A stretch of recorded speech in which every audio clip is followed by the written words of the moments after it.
raconte. Christophe Ondelatte. En 2019, à Nîmes, Martin Barison tue d'une centaine de coups de poing et de coups de pied le fils de sa compagne, Ethan, 3 ans. Il voulait, dit-il, la faire souffrir. Ouvrons ensemble la cote B du dossier d'instruction de Martin Barison. Europe 1, Christophe Ondelatte. Dans le système judiciaire français, le dossier d'instruction contient un sous-dossier appelé cote B. Il rassemble les rapports des experts psychiatres, psychologues et de l'enquêteur de personnalité. Ouvrons l'un de ces dossiers. Ondelatte raconte. Cote B sur Europe 1.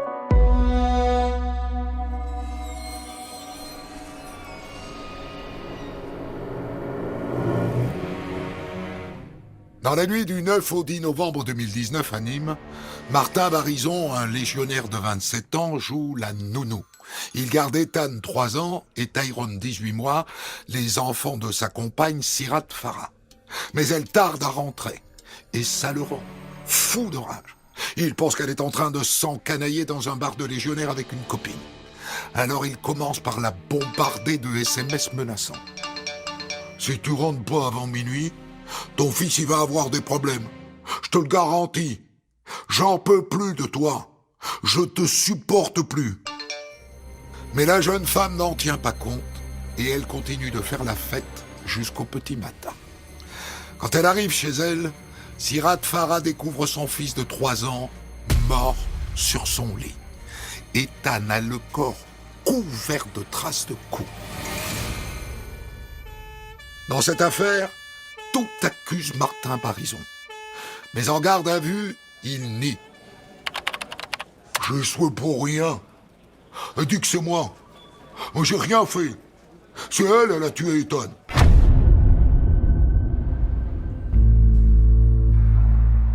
Lorsque je vois arriver au palais de justice l'escorte du commissariat, je comprends que c'est lui sans même le connaître. Florence de Prato, avocate de Martin Barison. Je vois arriver un petit mec de 25 ans, pas très grand, pas très musclé, rien à voir avec l'image habituelle que l'on peut se faire d'un légionnaire. Pas de personnalité particulièrement extravertie ou qui va attirer votre attention. Le monsieur passe partout. Et en définitive, du haut de ses 25 ans, il en paraissait plutôt 18 que 25. Mais cette personnalité particulière de recul, de quasi-insensibilité, c'est pas du tout quelqu'un qui pleure, c'est pas du tout quelqu'un qui va faire voir sa détresse. Il est assez froid, il a une attitude complètement distante et sans émotion particulière lorsqu'il se présente devant moi. Immédiatement, il me dit « ce n'est pas moi ». Mais il est stoïque, c'est un garçon qui ne laisse rien transpirer. Il est fatigué par une garde à vue qui a duré 48 heures et il a tenu pendant 48 heures dans un total déni en avançant en permanence la thèse comme quoi il n'y était pour rien et que c'était la mère de l'enfant qui était responsable de sa mort. Bien, madame. Il va falloir nous expliquer depuis quand vous connaissez Martin Barison et pourquoi est-ce que ce soir-là, il gardait vos enfants. Et on est ensemble depuis 7 mois.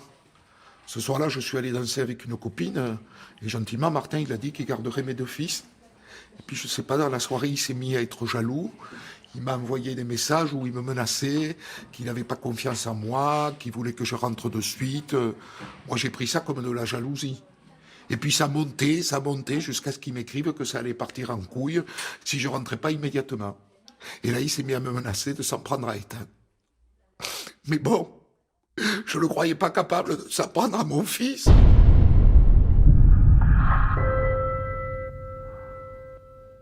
J'ai un certain nombre d'années d'expérience derrière moi, puisque ça fait une 30aine d'années que je suis avocat au barreau de Nîmes et pénaliste en spécialisation. Et c'est vrai que la seule lecture du certificat médical du médecin légiste perturbait énormément, même l'avocat que je suis, la professionnelle que je suis. Oui, je l'avoue, je n'ai jamais pu regarder l'album photographique de cet enfant qui est mort sous une centaine de coups portées qui lui ont généré des conséquences médico-légales extrêmes, puisqu'il a eu la plupart de ses organes vitaux qui ont explosé, qui ont implosé. Donc, ce qui démontrait la violence et la réitération des coups portés sur un petit garçon de 3 ans. L'enquête sur la mort du petit Ethan n'a pas avancé. Au cours de la garde à vue, Martin Barison a nié être l'auteur du meurtre de l'enfant de 3 ans. Il a accusé sa compagne et mère de l'enfant de l'avoir frappé à mort. Face à ces 2 suspects qui se renvoient la responsabilité du crime, les juges les ont tous 2 mis en examen et placés en détention provisoire.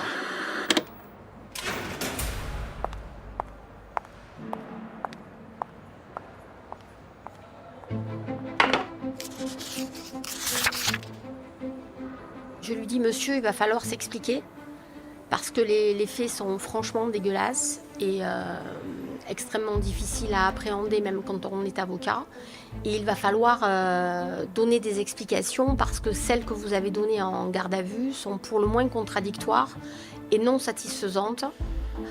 Et je lui dis, monsieur, c'est extrêmement clair. Il n'y a que 3 solutions.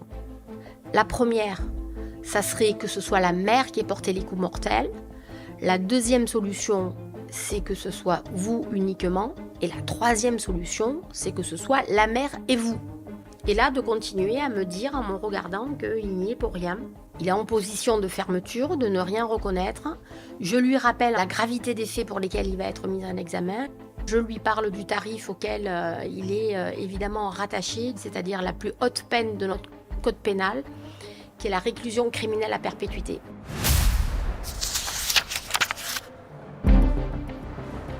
Monsieur Barison, je vais être très clair avec vous. Votre version ne tient pas. Vous êtes resté dans l'appartement toute la nuit du meurtre. Votre version paraît peu crédible. Alors je vous demande de réfléchir. Je vous demande de réfléchir parce que si vous n'avancez pas dans votre raisonnement, la réalité va s'imposer à nous. Et ça va faire mal. Donc si vous ne changez pas, je pense qu'on ne va pas pouvoir aller ensemble jusqu'à la cour d'assises. Je crois que je ne vais pas pouvoir vous défendre. Donc, réfléchissez bien.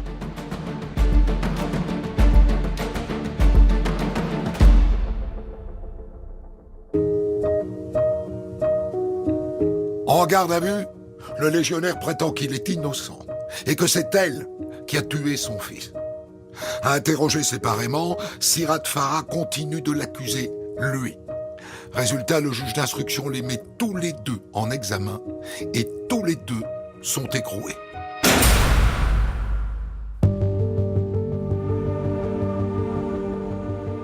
Je suis saisi à ce moment-là par le juge d'instruction de 2 enquêtes de personnalité. Michel Robarté, enquêteur de personnalité. Une sur monsieur Martin Barison et une autre concernant la mère de l'enfant, Sirat Farah. Martin Barison a 27 ans. Il est né en Italie. Il a quitté l'Italie pour s'engager dans la Légion étrangère en France. Ça fait 2 ans qu'il vit chez nous. Il n'a pas de casier judiciaire, ni en France, ni en Italie. Alors l'impression qu'il me laisse, c'est une impression qui perdurera tout au long de l'enquête. C'est l'impression d'un personnage assez lisse. J'ai eu l'occasion de rencontrer quelques criminels dans ma carrière. Il y en a qui vous marquent plus que d'autres. Barison, non, c'est le non-événement. C'est un type lambda qui vous raconte les choses tout à fait simplement, tout à fait clairement, à première vue. Monsieur Barison, je suis enquêteur de personnalité et je vais donc rencontrer vos proches, votre famille pour qu'ils me parlent de vous. Mais aujourd'hui, je suis face à vous et je voudrais que vous me racontiez comment vous avez rencontré votre compagne. J'étais à une boîte de Nîmes, ce soir-là. Je la trouvais belle, quoi. Alors on a dansé, on a bu un coup. Ça me plaisait beaucoup, quoi. Et on a couché ensemble direct, le premier soir. Et puis après, on s'est vu souvent. Bon, moi j'étais légionnaire, donc je vivais au régiment, mais j'allais la voir chez elle. Et à partir de là, il s'imagine qu'il va vivre une vie conjugale sur Nîmes, bien que tous ses camarades le préviennent en lui disant « Attention, Sirad, elle est connue comme le loup blanc. C'est une fille très sympathique, très disponible, peut-être trop disponible pour monter une vie conjugale. C'est pas une fille pour ça. » Une femme qui, elle est principalement attachée à sa liberté, Sirad Farah, et elle papillonne, j'allais dire. Elle est née à Djibouti, au sein d'une famille djiboutienne, au sein d'une famille polygame, plus ou moins musulmane. Son père venait voir sa mère de temps en temps, il est un militaire de l'armée djiboutienne. Il avait une vie très indépendante. Elle a vécu une vie qu'elle décrit comme très difficile pendant toute son enfance. À 17-18 ans, elle est partie travailler et habiter dans un restaurant de Djibouti, fréquenté par des militaires français. Et il y en a un qui est tombé amoureux d'elle, qui l'a épousée, qui l'a ramenée en France, dont elle a eu un enfant. Code B47, enquête de personnalité de Michel Robardet. Sirad Farah se sépare de son mari français et perd de son premier enfant. Elle rencontre un autre homme avec lequel elle aura 2 enfants, Ethan et Tyrone. Le couple s'installe à Nîmes, mais le père la quitte. Sirad Farah vit alors seule dans la précarité. Elle dit « Je tiens beaucoup à mes enfants. Je n'ai jamais fait ou voulu de mal à mes enfants. Je ne pourrais pas vivre sans eux. » Parce que Sirad Farah est sans doute pas une mauvaise mère, mais c'est une mère assez désinvolte, qui laisse faire les enfants ce qu'ils veulent. Elle ne les maltraite pas, mais elle les néglige. Elle n'impose aucune contrainte à ses enfants. Tu veux pas aller à l'école, tu vas pas. Moi, ça me permet de dormir le matin, c'est parfait. Surtout si je fais la fête la veille au soir. Elle considère qu'elle était présente. C'était peut-être pas la meilleure maman du monde, mais il n'y a pas de parents parfaits. Annélie Deschamps, avocate de Sirad Farah. Il y avait parfois des moments un peu difficiles pour elle, d'épuisement psychologique ou même physique, parce qu'elle avait subi un grave accident quelques années auparavant. Donc elle a des prothèses, elle est par exemple dans l'incapacité de porter des charges lourdes. Il faut imaginer qu'à l'époque, elle a donc Ethan qui a à peine 3 ans, Tyrone qui n'a pas tout à fait 1 an. Donc le quotidien est parfois même épuisant physiquement, mais elle est présente au quotidien. Code B28, examen psychologique de Bruno Vignal. Martin Barison fait la connaissance d'Ethan en même temps que sa mère et garde l'enfant régulièrement. Il dit « Avec moi, c'était nickel. Le petit, il ne parlait pas, il me suivait partout, même aux toilettes. Il pleurait quand il ne me voyait pas, parce qu'avec sa mère, c'était la catastrophe. Elle le tapait souvent. J'en pouvais plus de cette fille. J'en avais marre de garder ses gosses. » Il l'a complètement dans la peau et elle en fait ce qu'elle veut de son Martin Barison. Florence de Prato, avocate de Martin Barison. C'est-à-dire qu'elle a manifestement une emprise psychologique sur lui, puisqu'elle le malmène un petit peu, c'est-à-dire qu'il fait un petit peu son larbin dans le petit appartement de 2 pièces. C'est lui qui fait le ménage, c'est lui qui fait la cuisine, c'est lui qui va faire les courses, alors qu'officiellement, elle ne travaille pas. Elle a pour seule occupation d'aller chercher Ethan à l'école. Est-ce que Martin Barison a été vraiment amoureux de Sirad Farah? J'en doute, parce qu'il ne l'a pas traitée comme une femme dont on est amoureux. Et je pense qu'il y avait une conjonction d'intérêts à ce moment-là. Lui, ça lui permettait de s'évader un peu du régiment, tout en sachant qui était Sirad Farah, parce que ses copains lui ont dit attention, c'est pas une femme pour toi. Il y en a un qui m'a dit de manière très crue, mais elle a besoin de quelqu'un pour l'entretenir. Donc je passe de main en main, en quelque sorte, tout simplement. Et bon, c'est quelquefois des relations de plusieurs mois, de plusieurs semaines, voire d'une seule nuit, quoi, tranquillement. Il a accepté pendant un certain temps de s'occuper des enfants pendant qu'elle sortait. Je pense que lui s'attache très vite, elle sans doute un peu moins, elle y va pas à pas. Elle a été échaudée par sa précédente relation avec le papa d'Ethan et de Tyrone, puisque le papa d'Ethan et Tyrone est parti, il a quitté Madame Farah au moment où elle était enceinte du petit dernier.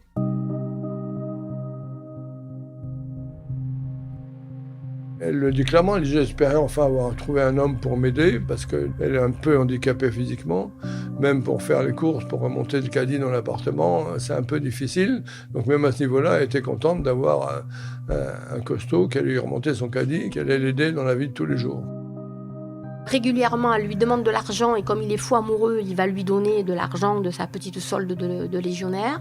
C'est une femme qui a une addiction à l'alcool et également aux produits toxiques, en particulier à la cocaïne, et que donc on a besoin d'argent pour pouvoir s'acheter ses doses. Et dans un premier temps, il va sortir avec elle en boîte de nuit et dans les bars de légionnaires. Et rapidement, il va voir que son attitude, qui est un petit peu provocatrice, est une très jolie femme, qui attire évidemment l'œil des hommes et des légionnaires. Lui, rapidement, il est extrêmement jaloux. Il ne va pas supporter que les autres hommes la regardent et la désirent comme lui. Et rapidement, il va lui dire « Moi, je ne veux plus sortir avec toi parce que chaque fois que je sors avec toi, il y a des bagarres. » Et elle le provoque des fois un peu, comme elle attire les regards. Évidemment, il y a des confrontations des fois, presque à le pousser à se battre pour la défendre.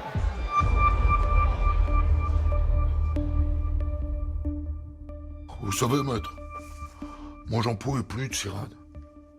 Une fois, elle m'a dit qu'elle était partie chercher les clopes, elle est revenue à 7h du mat, pendant que je gardais les gosses. Putain, ça me rendait dingue, ça. Elle a fait ça 18 fois. J'ai compté, hein. Elle était dehors toute la nuit, mais avec qui? Je sais pas, moi, peut-être qu'elle était avec des mecs, peut-être qu'elle prenait de la coke. On sent les tensions entre eux. Il lui propose de garder les enfants, mais finalement, quand il les garde, il y a de la jalousie. Il pense qu'elle est alors infidèle et ça crée des difficultés au sein du couple.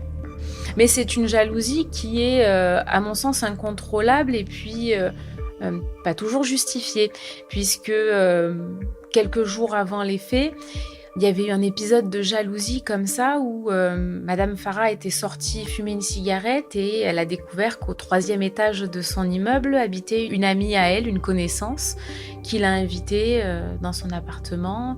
Le seul fait qu'elle ait pu passer 2-3 heures dans l'appartement au 3e étage en compagnie d'une amie avait ce soir-là alimenté la jalousie de Martin Barrisson.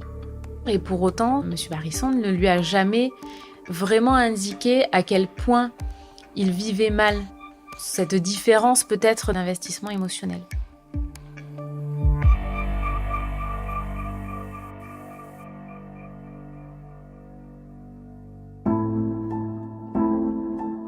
Martin Barrisson a grandi dans la région du Piémont, entre Turin et Milan.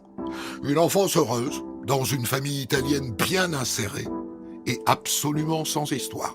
Martin Barrisson, c'est le 2e enfant d'un couple qui va se séparer lorsqu'il a 9 ans quand même. Il passe les 9 premières années de sa vie avec son père, sa mère et sa sœur aînée. Michel Robardet, enquêteur de personnalité. Son père est un entrepreneur en maçonnerie d'une petite ville de 1000 habitants. À 9 ans, le couple parental se sépare parce que M. Barrisson père a pris des habitudes avec une autre femme. Tout le monde vit en bonne entente, semble-t-il. Il n'y a jamais eu de violence intraconjugale dans le couple parental. Les choses se sont passées décemment, j'allais dire. Il n'y a pas de traumatisme important qu'aurait subi Barrisson pendant cette période. Code B43. Enquête de personnalité de Michel Robardet. À 15 ans, Martin Barrisson quitte l'école. Il est employé dans l'entreprise de maçonnerie de son père. 10 ans plus tard, Martin Barrisson quitte l'Italie et s'engage dans la Légion étrangère.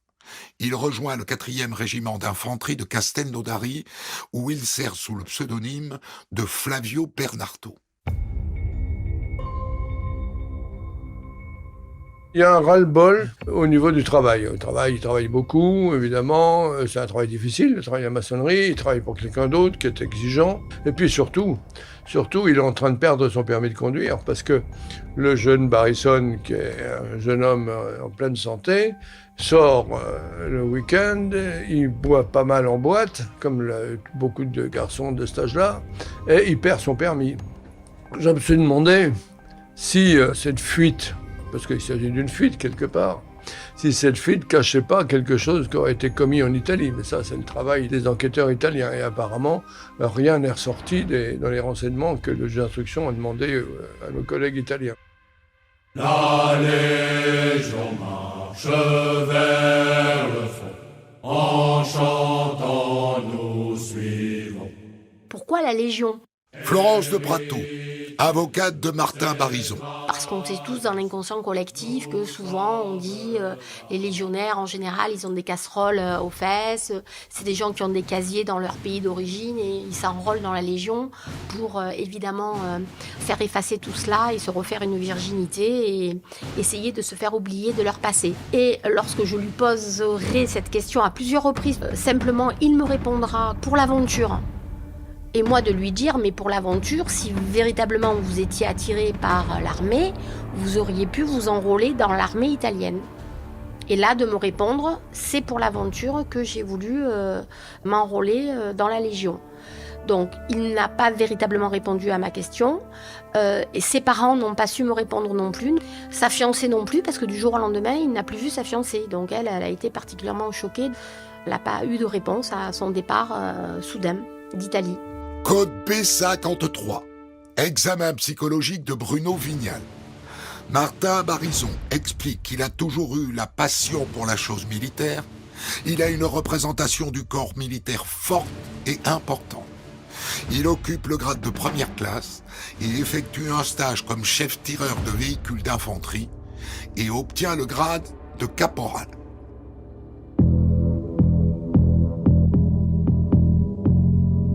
C'est le légionnaire lambda, ni bon ni mauvais, recrue relativement récente, parce qu'il est rentré dans la Légion depuis 2-3 ans, au moment des faits, j'ai plus la date en tête, et qui est en cours de progression. On ne sait pas trop ce qu'on va en faire. Mais c'est un type qui ne se distingue pas particulièrement. Il n'y a jamais eu de bagarre, jamais eu d'acte de violence, voire même il tenait éloigné de la violence. Et Martin Barrizon se signalait par une très grande prudence dans le domaine. Son chef de section me dira, la bagarre, il n'aime pas ça. Il évite les coups. Et chaque fois qu'on devait faire un exercice de close combat ou de boxe, je ne sais pas quoi, il choisissait le plus faible de la section parce qu'il ne voulait pas prendre de coups. C'est pas le guerrier né, quoi. Il ne porte pas la violence en lui. Code B56. Examen psychologique de Bruno Vignal. Martin Barrizon se définit comme un homme sympathique, joyeux, calme, volontaire, obéissant et persévérant. Il nous explique qu'il donne trop facilement confiance en l'autre et il regrette des paroles émises pendant les coups de colère qu'il précise comme étant rares. Le premier expert donc qui va le voir 3 mois, on va dire à chaud après les faits, et là paradoxalement, on va se rendre compte à la lecture attentive de ce rapport RAS. Rien de particulier, si ce n'est une certaine forme d'insincérité lors d'un seul test, mais vous avez Martin Barrizon qui regarde son expert droit dans les yeux, droit dans ses bottes, rien de particulier au niveau de l'émotion, et on n'a même pas cette culpabilité puisque par définition, 3 mois après la commission des faits, Barrizon est toujours dans la négation totale des faits, alors que lui, il sait au fond de lui qu'il est le seul responsable de la mort d'Ethan. Donc il a quand même une capacité, je pense, supérieure du haut de ses 25 ans, avec le peu d'expérience qu'il a de la vie, à tenir le mensonge devant des professionnels du droit ou de la psychologie ou de la psychiatrie. Code B22. Expertise psychiatrique du docteur Nicolas de Carolis. Si rien n'oriente vers une personnalité psychopathique ou particulièrement impulsive, en revanche, rien ne permet de l'exclure d'un point de vue psychopathologique. C'est pourquoi il m'est impossible de donner une lecture pertinente du passage à l'acte. On est tous déconcertés puisque rien ne va pouvoir expliquer ce passage à l'acte d'une violence inouïe et extrême. Rien dans le passage à l'acte. Pas d'alcool, pas de toxique, pas de cam, pas de drogue qui expliquerait ce passage à l'acte. J'aurais tendance à penser, moi, qui a quand même forcément une personnalité limite. Anélie Deschamps, avocate de Sirat Farah. Il est capable d'être tout à fait adapté à la vie en société, peut-être 95% du temps, et de se déconnecter complètement, enfin de basculer dans la folie totale d'un instant à l'autre, et du coup de commettre l'irréparable.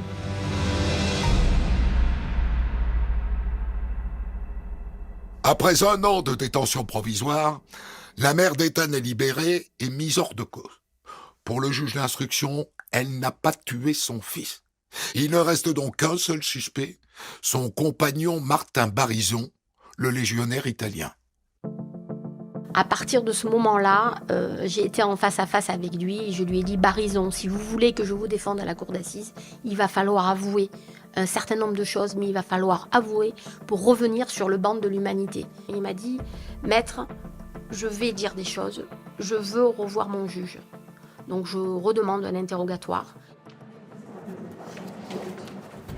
Juste avant de rentrer à ce 8e interrogatoire chez le magistrat instructeur, on est dans les couloirs de l'instruction et on a des petits bureaux où on peut parler avec nos clients qui sont extrêmement étroits. Hein. Et je suis à 50 cm de lui, je le regarde droit dans les yeux et j'ai dit « Non, Martin, il va falloir avouer. » Et je lui dis « Il faut absolument que tu arrives à accoucher de ce que tu as fait ce soir-là pour redevenir un petit peu humain parce que la lecture du dossier donne envie de vomir. » Et là, il s'assoit devant le magistrat instructeur et sa greffière. Je suis à côté de lui. Et là, le magistrat instructeur lui dit « Mais monsieur, expliquez-nous, on veut comprendre. » Et de lui sortir les rapports des légistes et l'album photographique de l'enfant. Et là, on voit le visage de Barison changer de trait. Les yeux vont être brillants et il va commencer à parler.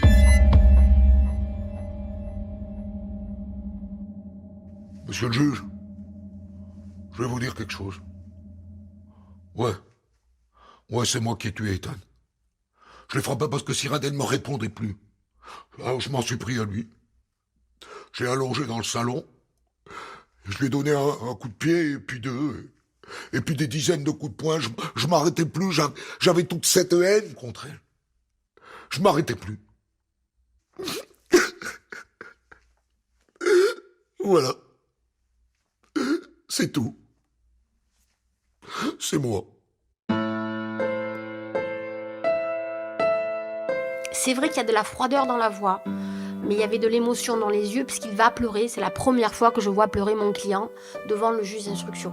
Comme une forme de libération, comme une forme d'accouchement, il va pouvoir tout expliquer en détail. J'ai été satisfaite de ce cheminement intellectuel parce que je l'ai poussé dans ses retranchements et qu'il était nécessaire, compte tenu de la gravité du dossier, qu'à un moment donné, on ait une forme de vérité. Alors, c'est peut-être pas la totale vérité, mais en tout cas, on se rapprochait de la réalité la plus objective de ce qui s'est réellement déroulé cette nuit-là.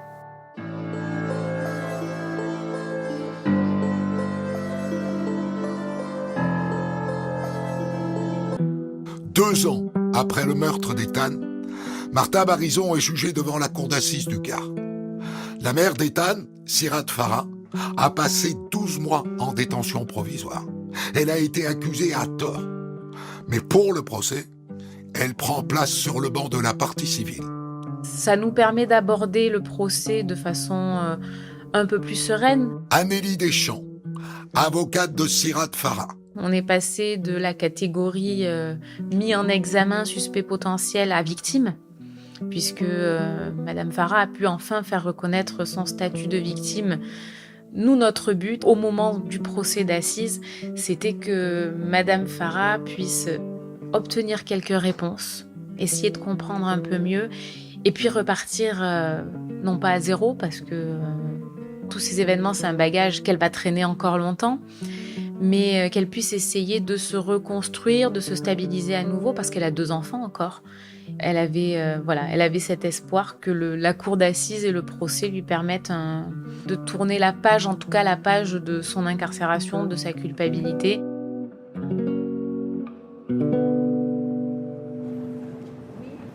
Mesdames et messieurs, la cour.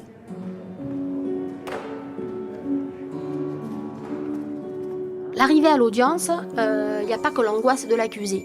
Florence de Prato, avocate de Martin Barison. Il y a l'angoisse du petit avocat pénaliste de province que je suis, qui, au fur et à mesure que les mois se rapprochent de l'échéance du procès pénal, est envahi d'une forme d'inquiétude et d'angoisse, puisque c'est la première fois que j'accepte de défendre un dossier d'infanticide. Monsieur Barison, levez-vous, je vous prie. Qu'avez-vous fait ce soir-là? Je vous l'ai dit.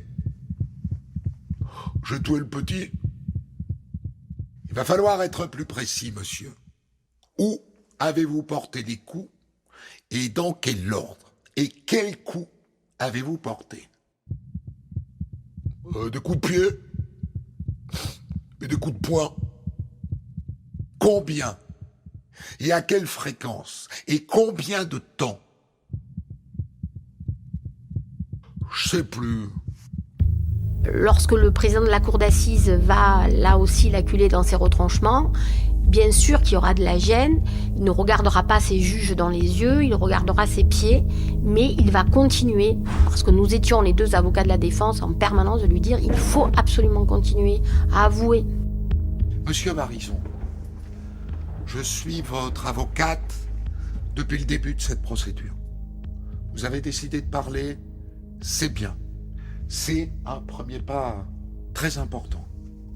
Mais maintenant, il ne faut rien éluder devant la cour.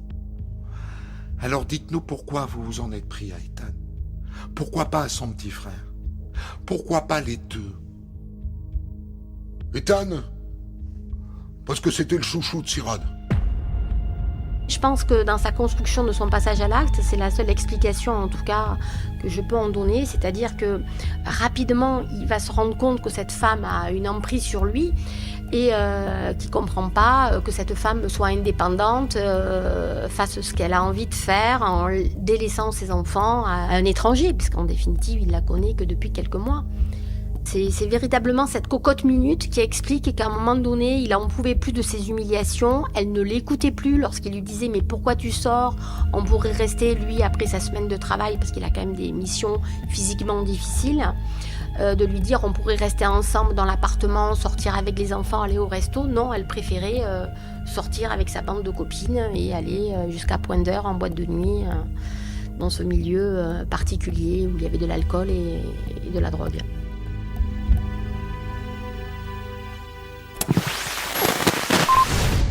Dans le procès du meurtre du petit Ethan, Martin Barizon a reconnu être l'auteur des coups, mais il est resté impassible et très peu loquace. Aujourd'hui, c'est au tour de la mère de Martin Barizon de venir prendre place à la barre de la cour d'assises.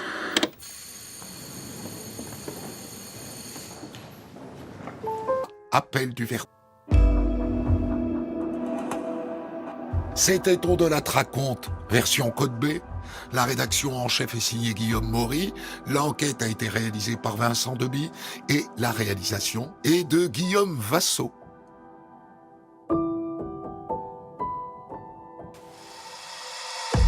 Retrouvez On de la raconte Code B tous les vendredis et samedis dès 6h sur votre plateforme de podcast.